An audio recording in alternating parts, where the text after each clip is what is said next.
ওমা, তাহলে শ্রীমতী রাধারানী রাজ অট্টালিকার উপর থেকে ওই যে দেখছে যে প্রাণ গোবিন্দ নবলক্ষ ধেনু সঙ্গে করে নিয়ে, তার সখাগন্ধেরকে সঙ্গে করে নিয়ে শ্রীমতী রাধারানীর বদনে দর্শন করতে করতে গোবিন্দই আমার চলেছে আজ ধেনু লয়ে গোষ্ঠের মাঠে।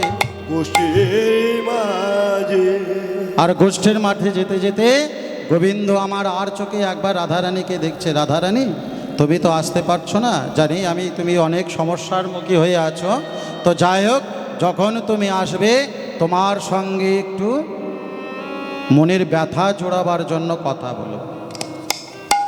তাহলে শ্রীমতী রাধারানী ভগবানের অন্তরের অন্তর কথা ভগবান শুনতে পেয়েছে। আর যেই শুনতে পেয়েছে, রাধারানী তখনই তার সখীগণদেরকে পাঠিয়ে বলছে, দেখো গোবিন্দ, এখন রাধারানী আসতে পারবে না, তুমি যাও, মধ্যাহ্নকালে শ্রীমতী রাধারানী রণে যে কোনোভাবে কৌশল অবলম্বন করেও তোমার সঙ্গে দেখা করে আসবে। গোবিন্দ আমার চলে যাচ্ছে। এমন সময় গোষ্ঠী যেতে যেতে যেতে যেতে দেখছে শ্রীদাম, সুদাম, দাম, বসুদাম, বলরাম, মধুমঙ্গল সবাই রয়েছে। প্রাণ গোবিন্দই আমার নবলক্ষ ধেনুগন্ধেরকে সঙ্গে করে নিয়ে সবাইকে বলছে, ওরে শোনে, আজকের তোরা আমার মনের কথা, এই গোষ্ঠের মাঠে আজ যতক্ষণে আমরা গোষ্ঠ লীলা করব, এই গোষ্ঠ লীলার মাঝে তোরা সবাই আমার রাধারানীর জন্য জয় দিবি। তাহলে সখাগণ সবাই আর নবলক্ষ ধেনু সবাইকে বলেছে, যেই না তোরা রাধারানীকে দেখবি, তোরা সবাই একবার রাধারানীকেই জয় দিবি। তাহলে আমাদের রাধারানীকে ভজতে গেলে, রাধারানীকে ভজন করতে গেলে যে কোনো একটা জায়গার প্রয়োজন তো হয় না, যে কোনো একটা জায়গার প্রয়োজন। তাহলে অনাদিরাদি গোবিন্দ, যিনি ধন ঐশ্বর্য সম্পত্তি কামিনী কাঞ্চন সব কিছু ত্যাগ করে এই কলিহত জীবকে উদ্ধার করবার জন্য, জীবের লাগি তার এত কিছু স্বার্থ মায়া ত্যাগ করে ভিখারির বেশে এসে আমাদের কাছে ভগবানের এই যে মুখ মিশ্রিত বস্তু যে আমাদেরকে দান করে গেল, আমরা ভগবানকে দিন গেলে একবারে দিতে পারলাম না, কিন্তু শ্রীমতী রাধারানী প্রতিদিন 3 টাইম ভগবানকে স্মরণ করত। কখন কখন জানেন? একবার শয়ন থেকে উঠে গোবিন্দকে বলতো, হে গোবিন্দ, আমি শয়ন থেকে জেগে উঠেছি, মানে আমি বেঁচে আছি, আমি ভগবানের কাছে প্রার্থনা করি তুমি দীর্ঘায়ু হও, দীর্ঘজীবী। আর একবার মধ্যাহ্নকালে ভোজন করবার আগে, ভোজনের আসনে বসার আগে ওই ভগবানকে বলতো, হে ভগবান, আমি আজও এই অন্ন সেবা পাচ্ছি, অন্ন গ্রহণ করছি, তুমিও অন্ন সেবা পাবে, অন্ন গ্রহণ করবে। আর শয়নকালে আবার যখন তিনি যেতেন সন্ধ্যাবেলা, তখন ভগবানকে বলতেন, হে গোবিন্দ, আবার নতুন রাত্রি নতুন বিশ্রামের জন্য আমি যাচ্ছি, হে গোবিন্দ, তুমি নতুন রাত্রে নতুন বিশ্রামের জন্য প্রস্তুত হও।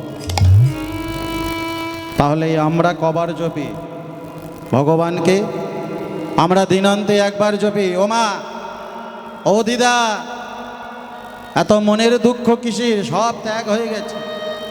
এবারে একবার মনে এই অন্তর দিক থেকেই যে ভগবানের কথাগুলো একটু শ্রবণ করুন। রাধারানী কি চেয়েছে, গোবিন্দের কাছে কি চেয়েছে? অনেকক্ষণ ধরে কীর্তন শুনছেন, অন্তত মিনিমাম 1.5 ঘন্টা হয়েছে। কি চেয়েছে? আস্তে, আপনি বলতে পারবেন না আমি জানি, কিন্তু আমার নজরটা আপনার দিকে আছে, কিছু মনে করবেন না মা। হ্যাঁ, হরি বাসরে বসে একজন যদি না হরি কথা শোনে, অপরকে ডিস্টার্ব করার মানে হলো দুজনে অধগামী হবে। এটা আমার কথা নয়, শ্রীমদ্ ভগবত গীতার কথা বলছে। আমি যাচ্ছি যে গাড়িতে, সেই গাড়িতে যদি অন্যজনকে তুলে নিই, তাহলে সেই গাড়িতে যম বসে আছে, যমের ইচ্ছা ছিল একজনকে নেওয়ার, আর আরেকজনকে তুলে নিয়েছে। যম মনে মনে চিন্তা করলো, না পাইতে অনেক কিছু পেয়েছি, আজকের দুজনকেই একসাথে হরি বল। ঠিক বলছি না? তাহলে আপনিও যাচ্ছেন, আপনার সঙ্গে আমার এই মাকেও নিয়ে নিচ্ছেন।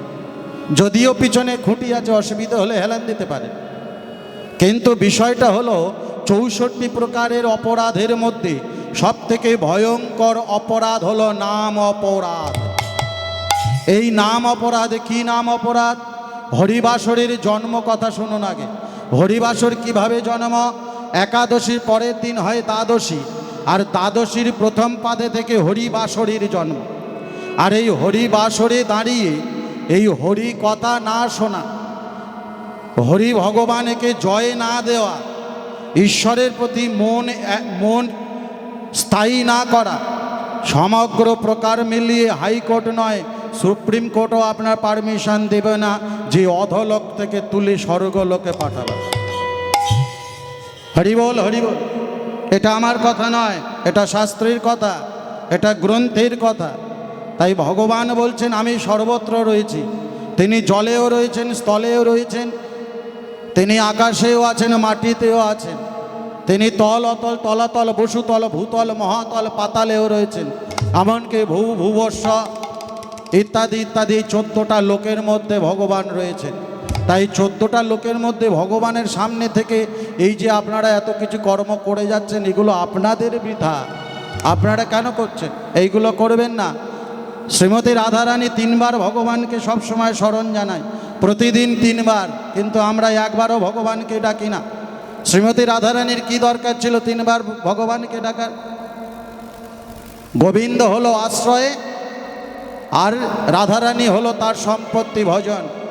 যেজন আশ্রয়ে ভজে কৃষ্ণের নাম, তার আশ্রয়ে কোনো দিন বৃথা হয় না ধাম। আপনি যেখানে যাবেন আপনার জন্য ধাম আশ্রম প্রস্তুত করা আছে, আপনি পাবেন। কিন্তু ওই যে না চাইতে এত কিছু পেয়েছেন, আর চাইতে যা কিছু ছেড়ে দেবেন, সব আপনাদের দোষ। তাই শ্রীমতী রাধারানী রাজ অট্টালিকার পরে থেকেই ওই যে তার সখীগণদেরকে বলে পাঠাচ্ছে, গোবিন্দ তুমি চিন্তা করো না, মধ্যাহ্নকালে তোমার সঙ্গে যে কোনো প্রকারে আমি তোমার সঙ্গে দেখা করে নেব। আর যেই না দেখা করব, সেদিন আমি তোমার জন্যে অনেক কিছু প্রস্তুত করে নিয়ে যাব, অনেক কিছু প্রস্তুত করে নিয়ে যাব। রাধারানী যেই না সখীগণরা ফিরে এসে রাধারানীকে বলেছে, জানিস রাধে, আজকের গোবিন্দকে তোর মনের কথা বলে দিলাম, গোবিন্দকে তোর মনের কথা বলে দিলাম, আর এই গোবিন্দ তোর কথাই সাড়া দিয়েছে। আর শ্রীমতী রাধারানী বলছে, গোবিন্দ কি কথা বলেছে জানিস সখী? গোবিন্দ বলেছেন আমার সমগ্র গোপিনীগণদেরকে, অর্থাৎ আমার তো মূল সখী 8টা, আর 8টা সখীর 8টা করে 8 8 64 জন সখী, সমগ্র সখীগণদেরকে সঙ্গে করে নিতে বলেছে। আর আমি গোবিন্দের জন্যে পুষ্পপত্র ফুলের মালা সাজিয়ে কুমকুম চন্দন লেপন করে নিয়ে আমরাও যাব মধ্যাহ্নকালে যে কোনো প্রকারে ভগবানের সঙ্গে একটু দেখা করতে। তাই রাধারানী বলি, শোন না, একটু ভগবানকে সাজাবো। কেমন করে? আমি সাজাবো তোমারে মোহন সাজেতে, আশা ছিল মনে মনে। আমি সাজাবো তোমাকে মন সাজিতে, আশা ছিল মনে মনে। আমি সাজাবো তোমারে মোহন সাজেতে, আশা ছিল মনে মনে। আমি সাজাবো তোমারি মন সাজিতে, আশা ছিল মনে মনে। অগরু চন্দনে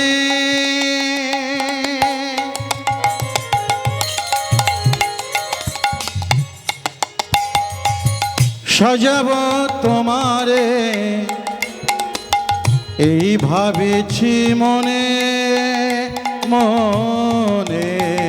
আর অগুরু চন্দনে সবাই মিলে নিতাই গৌর হরিব।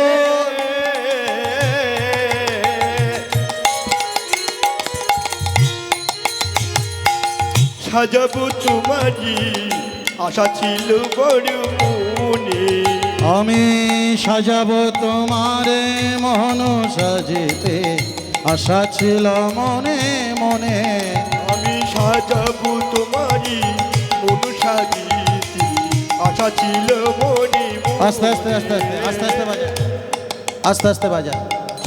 এখন রাধারানী মনে মনে কি করছো? মা, এই যে বৈষ্ণব কবি কলম দিয়ে গেল, গানের ভাষাগুলো বুঝতে পারছেন, পদের ভাষাগুলো। রাধারানী মনে মনে চিন্তা করছে, দেখো গোবিন্দ, তোমাকে যে সাজাবো, কিন্তু আমি আর কৃষ্ণ বেশে তোমাকে সাজাবো, আমি আর গোবিন্দ রূপে তোমাকে সাজাবো না। আমি কী রূপে সাজাবো তোমাকে জানো? তুমি এই জগতের সবার মন চুরি করো, তুমি তো মোহন, তাই সাজাবো তোমারে মোহন সাজেতে, আশা ছিল মনে মনে। আর সাজাবো তোমারি মন সাজিতে, আশা ছিল বার মনে। নিতাই গৌর হরি হরি বল। মন সাজিতে সাজাবো